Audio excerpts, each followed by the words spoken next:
En la primera lectura de hoy, en el libro del Deuteronomio, se repite lo que dice Jesús, ¿no? Escucha Israel, el Señor nuestro Dios es el único Señor, amarás al Señor tu Dios con todo tu corazón, con toda tu alma, con todas tus fuerzas. Jesús, como israelita, en su educación, en su formación y en su forma de rezar. Pensemos que Jesús rezaba basándose en las Escrituras como todo israelita, por eso él mismo dice, hablando de los mandamientos, el primero es: escucha Israel, el Señor nuestro Dios es el único Señor. Y repite lo que citaba la primera lectura del libro del Deuteronomio, lo que conocemos como la Shema, esa oración que se enseñaba de padres a hijos en el pueblo de Israel. Escucha Israel, nuestro Dios es el único Señor. Esta Shema, esta enseñanza básica, primordial de todo israelita, de todo buen israelita, invita a tener un oído atento para llegar a Dios. Escucha Israel, el Señor nuestro Dios es el único Señor, un solo Dios al que debemos escuchar, al que debemos aprender a escuchar.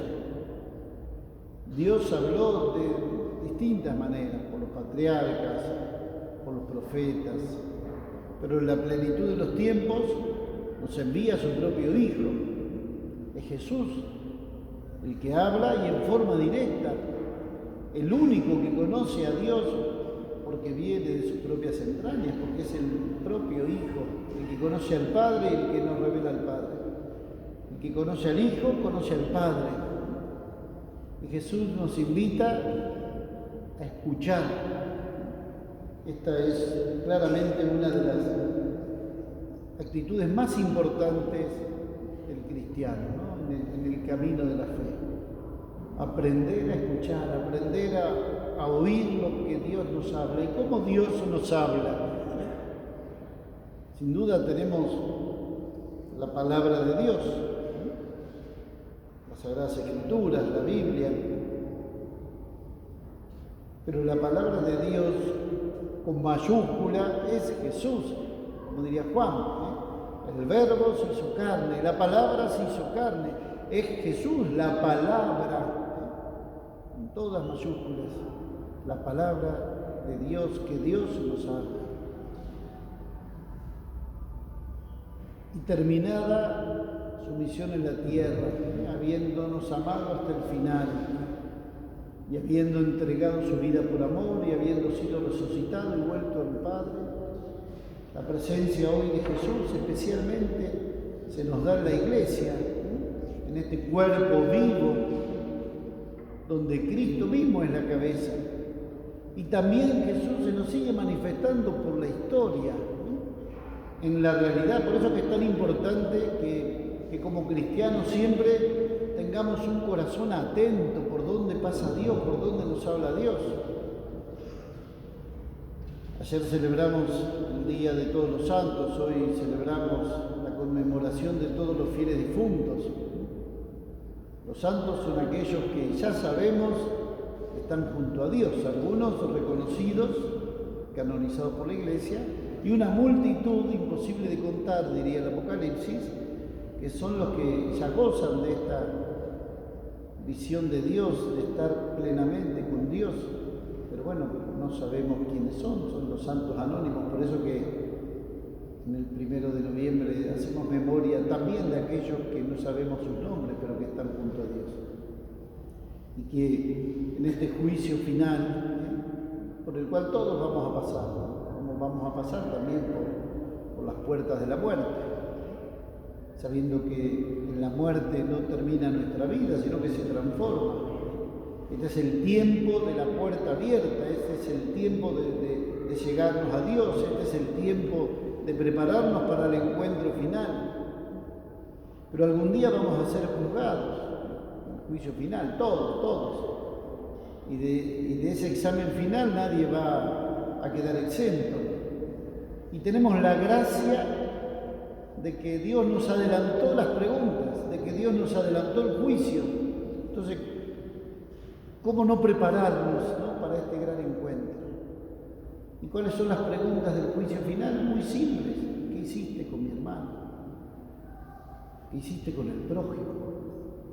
Tuve hambre, me diste de comer, tuve sed, me diste de beber, estuve enfermo, me visitaste, preso, me viniste a ver. Lo hiciste cada vez que lo hiciste con el más pequeño y no lo hiciste conmigo cuando no lo hiciste con el más pequeño.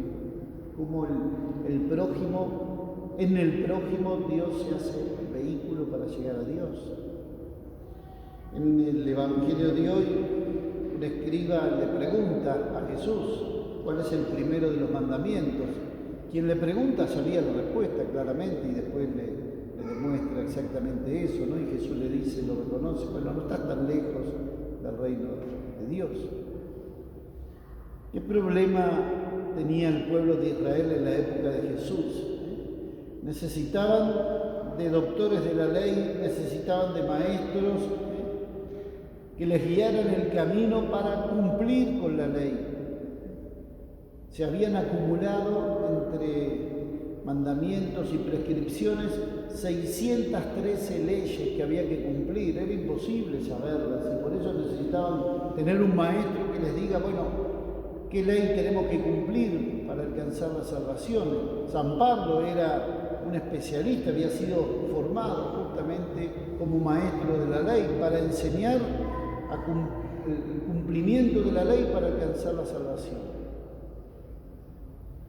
La plenitud de la revelación que nos trae Jesús, la palabra de Dios que nos habla, revela plenamente al Padre y pone el acento en el amor a Dios en primer lugar, por sobre todas las cosas, el amor al prójimo como uno mismo. ¿Y por dónde nos viene la salvación? Que acá será el cambio más radical y que a veces nos cuesta terminar de concebirlo de corazón, ¿no?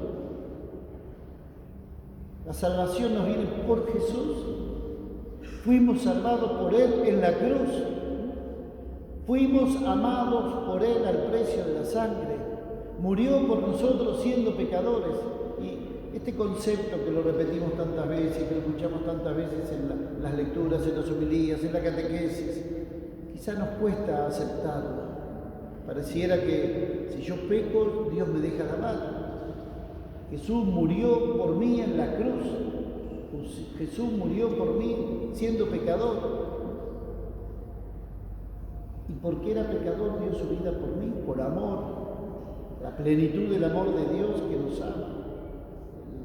La conversión que nos tiene que venir justamente por esta gracia de Dios que nos quiere con vida y que nos quiere con vida en plenitud y que no quiere que el pecado vaya borrando la vida de Dios en cada uno de nosotros. En Jesús recuperamos la gracia y permanentemente estamos invitados a ir recuperando esa gracia, a ir recuperando ese Jesús que esté con nosotros. A este escriba Jesús le dijo, tú no estás lejos del reino de Dios, ¿no? Y seguramente también nosotros tendremos este deseo y qué lindo sería poder que Jesús pudiera decir esto de nosotros, ¿no? ¿Qué debemos hacer para estar cerca del reino de Dios, ¿no? Dejar que Jesús sobre nosotros, dejarnos amar y amar nosotros a los demás. Seríamos mentirosos si decimos que amamos a Dios, pero después cerramos nuestro corazón a quien está a nuestro lado. Y el amor en profundidad, el amor en serio, ¿no? El amor que da la vida. Hoy en esta misa vamos a pedirle a Dios que nos dé la gracia de amar y dejarnos amar por Dios y de sentirnos perdonados por Dios. También en este día, de un modo muy especial, si bien estamos celebrando ya la misa de domingo, que son las vísperas, seguimos en este segundo día del mes de noviembre, donde hacemos memoria a todos nuestros familiares y seres queridos difuntos. Sin duda ofrezcamos de un modo muy en particular esta misa por todos nuestros familiares y seres queridos difuntos. Hacemos esta misa por ellos para que, purificados por el amor de Dios, puedan junto con todos los santos gozar de su presencia. Y que también esta esperanza que nos da la misericordia y el amor de Dios nos permita ir viviendo de tal manera que algún día Jesús también nos pueda decir que no estamos lejos y que cuando golpeemos la puerta para entrar a la casa del Padre, Jesús nos diga: te conozco. ¿Se acuerdan la parábola de las vírgenes prudentes e imprudentes? Las que no tenían el aceite, al golpear la puerta le dicen: no te conozco.